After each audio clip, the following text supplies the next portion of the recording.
नमस्कार। कार्यक्रम सामाजिक सरोकार में मैं हूं पूर्वा त्रिवेदी। जी हाँ, कहते हैं यत्र नार्यस्तु पूज्यन्ते रमन्ते तत्र देवताः, अर्थात जहाँ नारी की पूजा होती है, सम्मान किया जाता है, वहाँ देवताओं का वास होता है। लेकिन अभी भी कई स्थान ऐसे हैं जहाँ नारी को पूजा नहीं जाता है, बल्कि उन्हें परेशान किया जाता है। आज हम सामाजिक सरोकार में आपका परिचय एक ऐसे व्यक्तित्व से करवाने वाले हैं जो नारियों के उत्थान के लिए कार्य कर रही हैं और जिनकी संस्था कह सकते हैं दामिनी की आवाज़ आज हर नारी की आवाज़ बन चुकी है। जी हाँ, हमारे साथ आज स्टूडियो में मौजूद हैं अनीता आर्य जी, जो वरिष्ठ समाज सेवी हैं। अनीता जी, बहुत बहुत स्वागत है आपका हमारे कार्यक्रम सामाजिक सरोकार में। अनीता जी, जैसा कि हमने अपने दर्शकों को बताया कि आप नारियों के कल्याण के लिए, उनके उत्थान के लिए, उनको आगे बढ़ाने के लिए काफ़ी सराहनीय कार्य कर रही हैं। तो हम सबसे पहले जानना चाहेंगे आखिर ये क्या है और किस तरह से आपने इस संस्था की शुरुआत की। नमस्कार पूर्वा जी। दामिनी की आवाज़ जो संस्था है वो मैंने 2016 में इसका रजिस्ट्रेशन कराया था, लेकिन समाज सेवा के कार्यों से मैं काफ़ी सालों से जुड़ी हुई हूँ। जब भी मैं किसी महिला के साथ शोषण देखती थी, अत्याचार देखती थी, तो मुझे अच्छा नहीं लगता था। मुझे लगता था कि क्यों रोका जा रहा है, क्यों किया जा रहा है। लेकिन कुछ दिनों बाद क्या हुआ कि जब 12 में जो निर्भया कांड हुआ, उस समय तो मतलब आत्मा को झकझोर दिया एकदम से कि इतना भी दर्दीला, इतना भी दुखदाई किसी के साथ हो सकता है क्या? इससे ज़्यादा दर्द और क्या हो सकता है? इतनी दुखद घटना लगी वो हमें लगा एक बच्ची के साथ, क्योंकि मेरी भी 2 बच्चियां हैं, तो मुझे ये चीज़ बहुत ही ख़राब लगी कि किसी बच्ची के साथ इतना मतलब शोषण हो गया, और वो भी हमारे देश में, भारत देश में, जहाँ पे नारी को पूजा जाता है, नारी को देवी कहा जाता है, शक्ति कहा जाता है। तो तभी मुझे विचार आया, दिमाग में आया कि नहीं, ऐसी एक संस्था होनी चाहिए जहाँ किसी भी बच्ची के साथ अगर कोई शोषण हो रहा है, अत्याचार हो रहा है, मानसिक प्रताड़ना है, शारीरिक प्रताड़ना है, तो एक ऐसी संस्था क्यों ना बनाई जाए जहाँ पे बच्ची आके या महिलाएं आके अपनी बात रख सकें और उनका कोई मजाक न उड़ाए और उनको सही न्याय मिले। तब हमने इस संस्था का गठन किया, दामिनी की आवाज़ संस्था। जो भी हम काम करते हैं, जो भी हम काउंसलिंग करते हैं, ये हमारा हिडन रहता है। हम इसको प्रोपेगेंडा और प्रचार के रूप में नहीं करते हैं, क्योंकि हर महिला का एक सम्मान है, हर बच्ची के अपनी खुद का स्वाभिमान है, लेकिन हम उनको न्याय दिलाने की पूरी कोशिश करते हैं। तो ये सब सोच के ही हमने दामिनी की आवाज़ का गठन 2016 में किया। जी, जैसा कि अनीता जी हम देखते हैं कि समाज में बहुत सारी कुरीतियाँ फैली हुई हैं, कभी परंपरा के नाम पर, कभी पुरानी कुरीतियों के नाम पर हमेशा नारी का शोषण किया जाता है। और कई तो मैंने ऐसे संपन्न परिवार देखे हैं जहां महिलाएं रहकर भी अपनी भावनाओं को व्यक्त नहीं कर पाती हैं और कुंठित तरह से अपना जीवन जो है व्यतीत करती हैं। क्या उन महिलाओं की भी हम आवाज़ बनते हैं, या महिलाओं के कैसे महिलाएं आपसे संपर्क करती हैं और हम कैसे उन्हें सहारा देते हैं? कुरीतियाँ तो देखिए बहुत सालों से चली आ रही हैं हमारे समाज में, और हम कोशिश तो यही करते हैं कि हर महिला मानसिक रूप से स्वस्थ रहे, सचेत रहे, जागरूक रहे और सशक्त भी रहे। तो महिला तो सशक्त है ही जी, आप देख ही रहे हैं, आजकल हर महिला सशक्त है, पर कहीं ना कहीं कुछ महिलाओं की ऐसी छुपी हुई कलाएं हैं, ऐसी छुपी हुई कुछ उनके अंदर गुण हैं जो बाहर आ ही नहीं पाते हैं। तो हम दामिनी की आवाज़ की तरफ से हम पूरी कोशिश ये करते हैं कि हम कुछ ऐसे इवेंट करें, कुछ ऐसे प्रोग्राम करें, या उनके अंदर जो कलाएं छुपी हैं उनको बाहर निकालें। तो समय समय पर हम प्रोग्राम करते हैं, इवेंट करते हैं, और हम कोशिश करते हैं कि उनके अंदर जो भी कलाएं छुपी हैं वो बाहर आएँ। लेकिन कई बार उनको बॉन्डेड किया जाता है, घरों से निकलने नहीं दिया जाता है, उनको कोई अधिकार नहीं होता। तो मेरा भी क्वेश्चन यही है सबसे कि क्यों, अगर शादी हो गई तो फिर अगर ऐसा क्यों है कि उसको, अगर वो राइटिंग करने का उसको शौक़ है तो राइटिंग नहीं करने दिया जाता है, उसको ड्राइंग पेंटिंग का शौक़ है तो वो नहीं करना दिया जाता है, तो उसकी छुपी हुई कलाओं को क्यों रोका जाता है? पर किसी तरीके से मेरी संस्था, क्योंकि पारिवारिक संस्था है, तो मेरे से महिलाएं कांटेक्ट करती हैं और मैं उनके लिए साल में 1-2 बार ऐसे प्रोग्राम कर देती हूँ जिससे उनकी जो कलाएँ छुपी हुई हैं वो बाहर निकल के आती हैं। अब कुछ महिलाओं को बहुत तैयार होने का शौक़ होता है, रैंप पे जाने का शौक़ है उनको, या उनको पेंटिंग करने का शौक़ है, मेहंदी लगाने का शौक़ है, तो वो मेरे मंच के तले ये सारी चीज़ें अपनी पूरी कर लेती, क्योंकि मेरा जो दामिनी की आवाज़ एक पारिवारिक संस्था है, तो उसमें पुरुष भी आ सकते हैं, महिलाएं भी आ सकती हैं, बच्चे भी आ सकते हैं, तो वहाँ पे उनको एनवायरनमेंट एक फैमिलियर मिलता है। तो उस फैमिलियर एनवायरनमेंट के कारण जो उनकी कलाएं छुपी हुई हैं वो हम उनको मंच जब देते हैं तो वो उसको बहुत अच्छे से निखार पाते हैं। जी अनीता जी, हमने देखा है आप ना दिन देखते हैं ना रात देखते हैं, जब भी किसी पीड़ित महिला का या ज़रूरतमंद महिला का कॉल आपके पास आता है और आप तुरंत एक्शन में आ जाते हैं, तो किस तरह से आप जाते हैं और क्या प्रक्रिया रहती है? अगर किसी महिला ने आपको कॉल किया, संपर्क किया, तो हम किस प्रकार से उनको मदद पहुंचाते हैं? देखिए, कैसे महिलाओं के प्रशासन साथ हमारा सहायक बनता है? जी, देखिए, महिलाएं अगर मेरे से कांटेक्ट करती हैं, अगर वो घरेलू हिंसा की शिकार हैं, तो मैं उनकी पहले तो काउंसलिंग करती हूँ, पूरे परिवार को बुलाती हूँ, दोनों पक्ष को बिठाकर काउंसलिंग करती हूँ। एक काउंसलिंग करते हैं, दूसरे स्टेप में करते हैं, तीसरे स्टेप में करते हैं। अगर बाय काउंसलिंग उनकी समस्याएं नहीं हम सुलझा पाते हैं तो फिर हम लीगल प्रोसेस में जाते हैं जी। फिर लीगल प्रोसेस में हमारी जो लीगल एडवाइज़र हैं वो उनको कानूनी ज्ञान देती हैं, वो बताती हैं कि आपको कैसे अपनी जो आपकी समस्या है उनको हल करना है। तो ये सब चीज़ों के एक लंबे प्रोसेस रहते हैं। हम ये चाहते हैं कि परिवार बचा रहे, किसी भी रूप में हम ये नहीं चाहते कि परिवार विघटित हो। हमारी पूरी संस्था की कोशिश ये रहती है कि हम परिवार को बचाएं, जोड़े रखें, क्योंकि परिवार है तो समाज है। तो हम काउंसलिंग के थ्रू पूरी कोशिश करते हैं और हो भी जाती हैं, बहुत सारे हमने केसेस सुलझाए भी हैं। क्योंकि क्या होता है कि जब दोनों पक्ष घरों में लड़ाई करते हैं तो समझ में नहीं आता उनको आपस में। जब हमारी टीम बैठती है, हम लोग समझाते हैं अपने तरीके से, तो उनको बहुत सारी दोनों के एक दूसरे के नेगेटिव और पॉजिटिव पॉइंट समझ में आते हैं। तो वहाँ पे हम काउंसलिंग के थ्रू हमारी चीज़ें हो जाती हैं। हम नहीं चाहते कि कोर्ट तक, थाने तक भी उनकी चीज़ें जाएं। जी अनीता जी, कभी ऐसे केसेस भी क्या आपके समक्ष आते हैं? क्योंकि कई बार देखा गया है कि घर में किसी बच्ची के साथ या किसी परिचित ने या किसी बाहर वाले ने कुछ छेड़छाड़ कर दी हो, लेकिन सिर्फ माता पिता या परिजन जो हैं वो थाने नहीं जाते या कंप्लेंट नहीं करते। वो कहते हैं कि नहीं, इससे हमारी बदनामी होगी, और इस तरह की जो मानसिकता रखते हैं, लेकिन उस बच्ची को न्याय नहीं मिल पाता। क्या उसके लिए भी हमने कभी आवाज़ उठाई है? किस प्रकार से कार्य किए हैं हमने? हाँ पूर्वा जी, एक्चुअली ऐसे केस तो सबसे ज़्यादा मेरे पास आते हैं बच्चियों के साथ जो शोषण होता है, क्योंकि हमने जागरूकता अभियान भी बहुत जगह चलाया है पूरे भोपाल में। तो हमने अवेयरनेस बहुत किया है और हमने हर बच्ची और हर माँ को ये सिखाया है कि जब भी आपके साथ, आपकी बच्ची के साथ कोई भी शोषण होता है तो आप उसके खिलाफ ज़रूर अपना न्याय ज़रूर मांगिए। ये नहीं कि उसको दबा दिया जाए केसेस को। बहुत सारे ऐसे केसेस आए हमारे पास कि जहाँ पे बच्चियों की आवाज़ को दबाया जाता है। तो अब हमारी पूरी कोशिश ये रहती है दामिनी की आवाज़ संस्था से कि हम उस बच्ची को न्याय दिलाएं। तो हमारी पूरी टीम, एक बार हमारे पास झुग्गी का भी एक ऐसा केस आया था, पिपलानी बी सेक्टर का, कि बच्ची के साथ शोषण हुआ था। हमें पता चल गई थी ये वाली बात। थाने में तो केस को शायद इतना ज़्यादा दबा दिया गया था, तो क्योंकि पेरेंट्स ही नहीं चाहते थे कि हमारी बच्ची की बदनामी होगी, ऐसा होगा। लेकिन हम उसके घर तक पहुंच गए थे और बच्ची को उन्होंने कहीं दूसरी जगह रखवा दिया था, शिफ्ट कर दिया था। हम वहाँ पे भी गए, ढूंढा हमने, तो उन्होंने बोला कि नहीं, वो बच्ची को तो हमने बाहर भेज दिया है। हमने बहुत कोशिश की कि उस बच्ची को न्याय मिल सके, लेकिन पेरेंट्स ने उस बच्ची को हमसे मिलने नहीं दिया। हम लोग दिन भर खड़े रहे वहाँ पर, लेकिन नहीं मिलने दिया। तो ऐसे बहुत केसेस आते हैं। दूसरी चीज़ ये होती है कि मेरी पूरी कोशिश होती है कि थाने तक जरूर जाएं हम। अगर बच्चे के साथ कुछ हो गया तो आप उसको घर में दबाइए मत, आप उसकी मतलब जाके कंप्लेंट जरूर लिखवाइए। जी बिल्कुल दर्शकों, बहुत बड़ी बात कही है अनीता जी ने कि पुलिस और प्रशासन हमारी सहायता के लिए है। हम कभी ये नहीं, हमें नहीं सोचना चाहिए कि हमारी बदनामी होगी, हम बाहर जाएंगे तो लोग क्या कहेंगे, क्योंकि पूरी तरह से कानून है। आपकी पहचान को, आपकी जो मदद की जाती है उसको हमेशा गुप्त रखा जाता है और कहीं ये बात कहीं लीक नहीं की जाती है। हाँ, लेकिन अपराधी को न्याय ज़रूर मतलब जो है मिलना चाहिए, एक सज़ा मिलना चाहिए, क्योंकि किसी के साथ अन्याय नहीं होना चाहिए। बिल्कुल जी। हमारे पास कुछ साल पहले भी एक रेप का केस आया था। बच्ची हमारी छोटी सी थी, वो उसका मानसिक रूप से जो विकास नहीं हो पाया था। उसका केस जब आया तो हम गए थाने में और हमने पूरा दिन लगाया। हमने कहा नहीं, इसकी मेडिकल रिपोर्ट आप करवाइए, क्योंकि थाने में थोड़ा सा सर नहीं थे तो वहाँ रिपोर्ट लिखने में थोड़ी प्रॉब्लम आई हमें। बाद में हमारी रिपोर्ट लिख ली गई थी, पर हमने मतलब उसकी जब मेडिकल रिपोर्ट कराई तो उसको बहुत विक्षिप्त पाया गया। इंटरनल उसका बहुत सारी चीज़ें डैमेज हो चुकी थी और लगातार उसके साथ कई सालों से शोषण हो रहा था। फिर हमने जब रिपोर्ट लिखवाई, उसका मेडिकल चेकअप करवाया, तो उसको सज़ा भी मिली अपराधी को।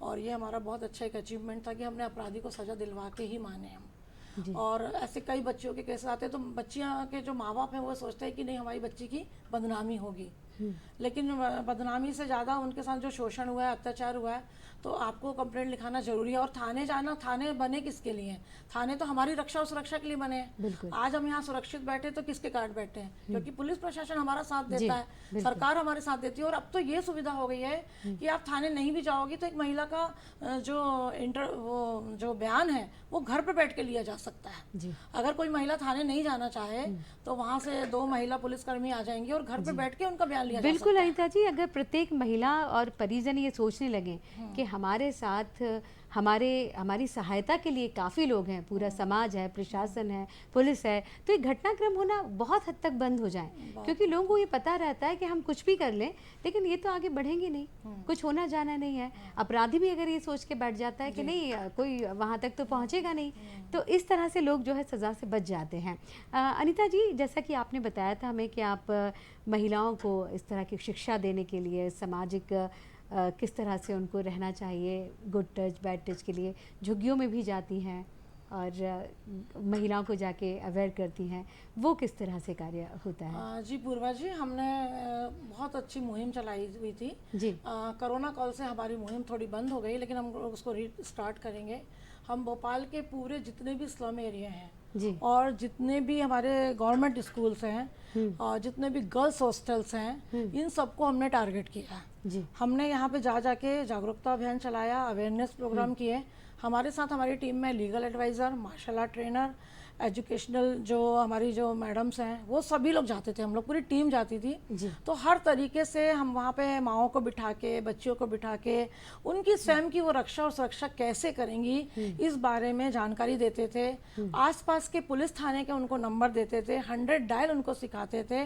तो इन सब चीज़ों से हमें बहुत अच्छे रिजल्ट्स आ रहे थे, काफ़ी हद तक लोग अवेयर हो गए थे। और जो लोकलाइट्स जैसे स्लम एरिया में गए तो वहाँ जो बुजुर्ग जो महिलाएं थी जो काम पे नहीं जा रही थी, उनको हमने बोला कि आप यहाँ पे जितने भी बॉयज़ घूमते हैं, फप्तियाँ कसते हैं, सीटी बजाते हैं, कमेंट्स करते हैं, आप उनको वॉच करिए और वॉच करके हमें इन्फॉर्म करिए। इसमें किसी का कोई नाम नहीं उजागर होगा, बट उनको हमें सुधारना जरूरी है, उन बच्चों उन पुरुषों को, लड़कों को। तो हमने ऐसे करके वहाँ पे जागरूकता अभियान चलाए और वहाँ वाकई में लड़कियाँ बहुत अलर्ट हुई, क्योंकि मानसिक रूप से सचेत और जागरूक करना बहुत जरूरी था। आपके पास बहुत सारी सुविधाएं हैं, बहुत सारी प्रशासन है, पुलिस है, लेकिन हमें खुद को भी तो सचेत होना जरूरी है। मानसिक रूप से हमें सचेत होना, हमें जागरूक होना बहुत जरूरी, कि हमें ऐसे कौन से स्टेप्स नहीं करने चाहिए, हमें ऐसी कौन सी जगह नहीं जाना चाहिए, हमें ऐसी कौन सी जगह को अवॉइड करना चाहिए, ये सब सिखाना भी हमारी बच्चियों को बहुत जरूरी था।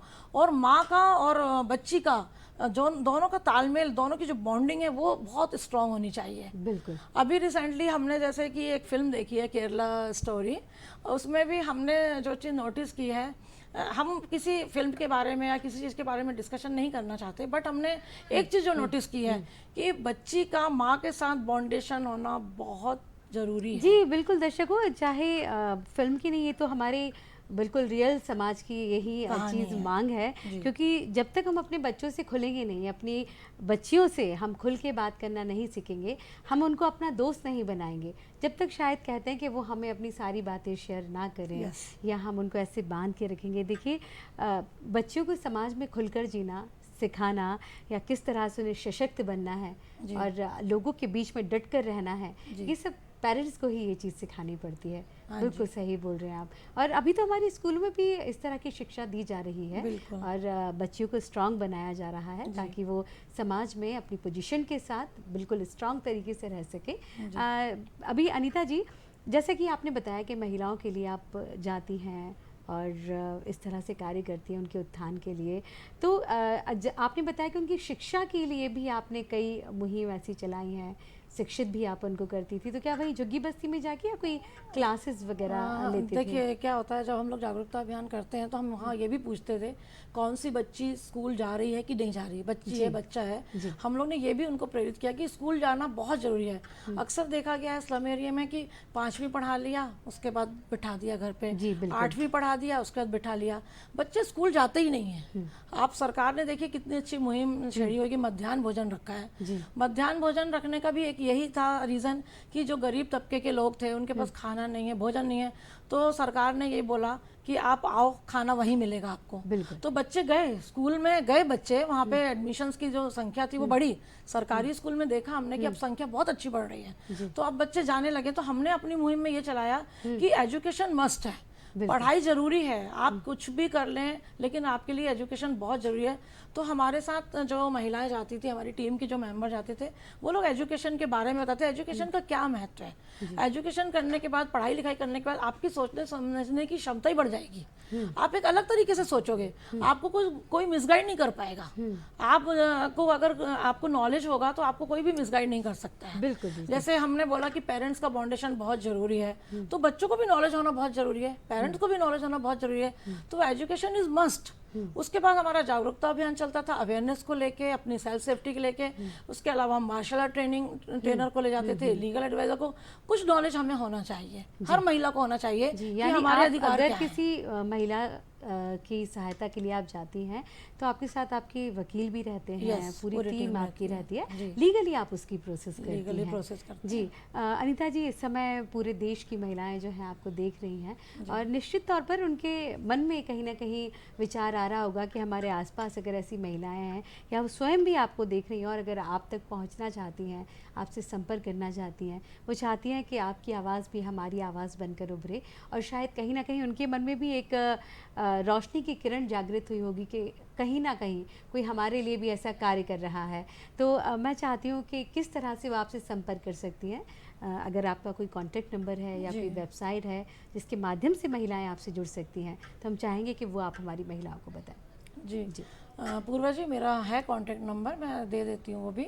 मैं तो ये चाहती हूँ कि किसी भी महिला के साथ अगर कहीं भी शोषण हो रहा है, अत्याचार हो रहा है, वो उसके खिलाफ आवाज़ ज़रूर उठाए, तभी तो महिला सशक्त कहलाएगी। क्योंकि अगर महिलाओं के साथ शोषण होता है, अत्याचार होता है, कई बार हम लोग देखते हैं वर्किंग प्लेस में उनके साथ शोषण हो रहा होता है, बट वो आवाज़ नहीं उठाते हैं, अपराधी के हौसले बुलंद होते जाते हैं। तो हम ये चाहते हैं कि जब भी कोई शोषण हो रहा है आप उसके खिलाफ आवाज़ ज़रूर उठाएं आप जी।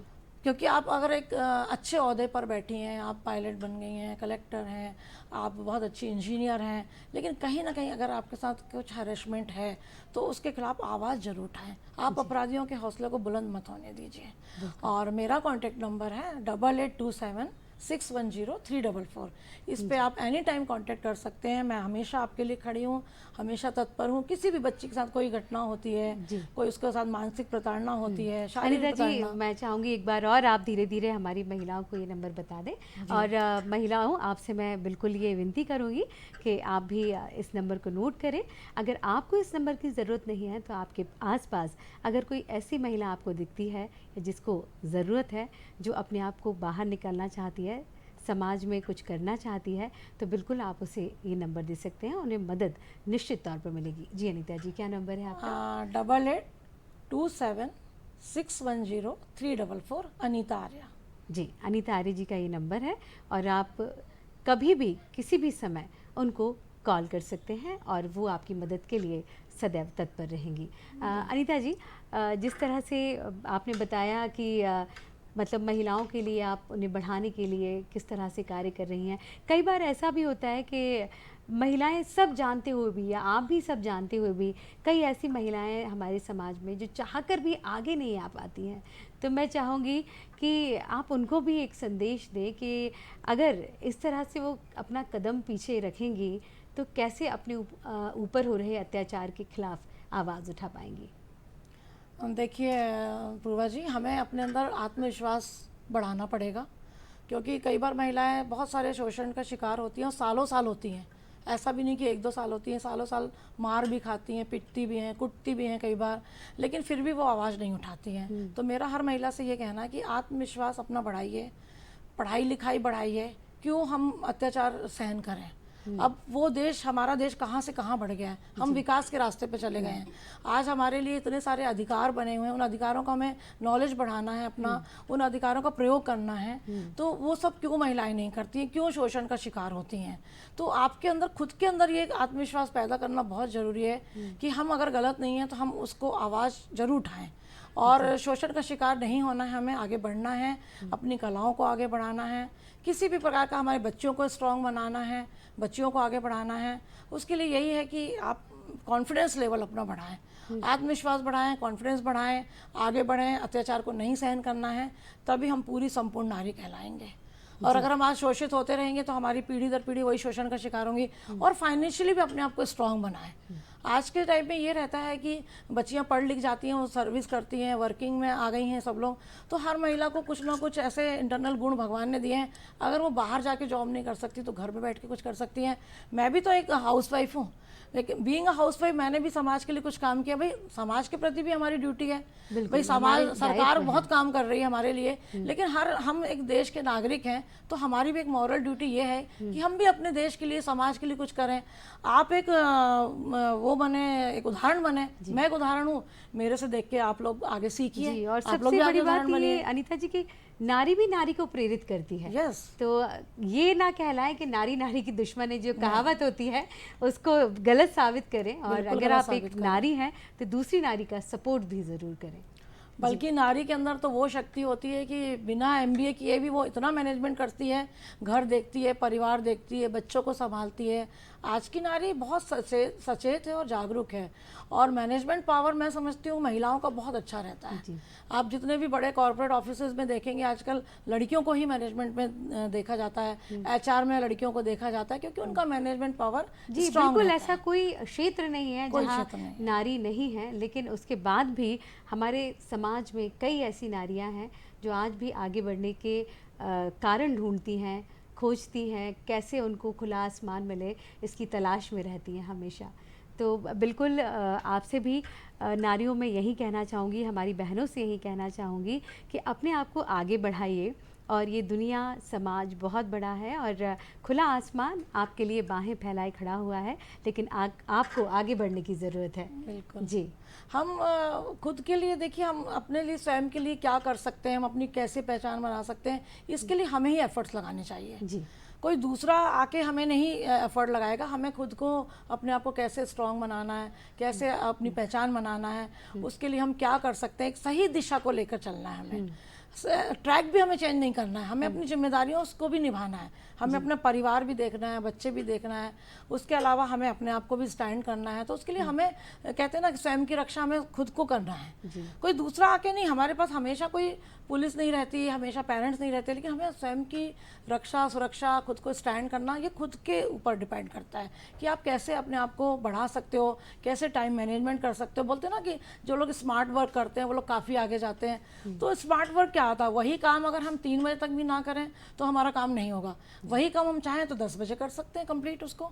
हमें जल्दी उठ के करना है, हमें बच्चों को भेजना है, हमें टिफ़िन बनाना है, सब काम हम कर सकते हैं। हमारे पास 24 घंटे का समय रहता है। उस 24 घंटे में हम अपने लिए बहुत कुछ कर सकते हैं, समाज के लिए भी बहुत कुछ कर सकते हैं। आज जितनी भी नारियों का सम्मान हुआ है, या जितनी भी नारियों ने नोबेल पुरस्कार लिए होंगे या पद्म भूषण लिए होंगे, तो उन्होंने भी तो उसी 24 घंटे में सब किया है। बिल्कुल सही कहा अनीता जी। और दर्शकों, बिल्कुल सच बात है, अनीता जी सही बोल रही हैं। नारी सशक्तिकरण के लिए कई संस्थाएं कार्य कर रही हैं, लेकिन हाँ, हम लोगों को अपने आप को सशक्त बनाना होगा। बिल्कुल सही कहते हैं कि नारी अगर दुर्गा का रूप है तो ज़रूरत पड़ने पर हमें काली का रूप भी धारण करना होगा। अनीता जी, बहुत ही अच्छी जानकारियाँ आपने आज हमारे शो में दी। तो सामाजिक सरोकार में आज इतना ही। अनीता जी, आपका बहुत बहुत धन्यवाद। और इसी तरह अच्छे व्यक्तित्व से मिलने के लिए देखते रहिए हमारा कार्यक्रम सामाजिक सरोकार। और अब आप सभी को नमस्कार। नमस्कार।